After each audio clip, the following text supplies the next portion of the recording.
the shadow Brexit secretary outlined Labour's latest Brexit strategy, claiming the party wants a bespoke deal with Brussels, where the UK remains closely tied to the EU's single market, but do not want a deal similar to Norway, which he said has real problems. But the BBC host hit back at the claim and said, "That's what Norman Smith famously described on this programme as CAKEISM, the idea that you could have a bespoke deal is, having your cake and eating it."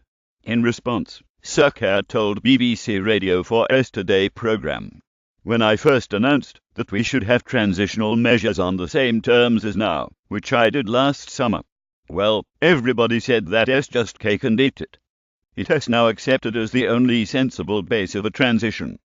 Brexit news. Keir Starmer said Labour do not want Norway deal. Listen to what the EU negotiators are saying. Martha Kearney, milliseconds Kearney blasted. "But this is far more fundamental, isn't it?" The Labour frontbencher responded and said the party was accused of having their cake and eating it when they proposed a customs union membership, adding, "The government knows that, if that proposition is put to a vote, it is going to lose it. So, I take this with a little bit of a pinch of salt. We do want full access to the single market. We don't make any apologies for that. That is what business needs.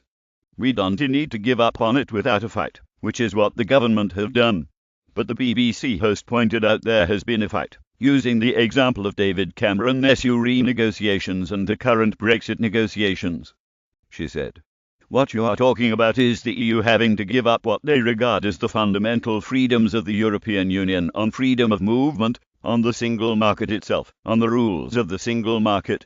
Sir Keir said, "They are not even fighting for a customs union.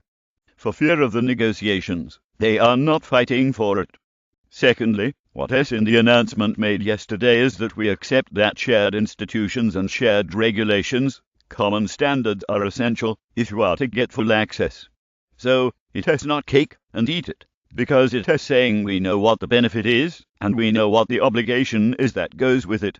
But the BBC hit back and said Labour must listen to what the EU negotiators are saying, referencing the US Brexit negotiator Michel Barnier's comments, where he stated goods and services will be unavoidable outside of the single market.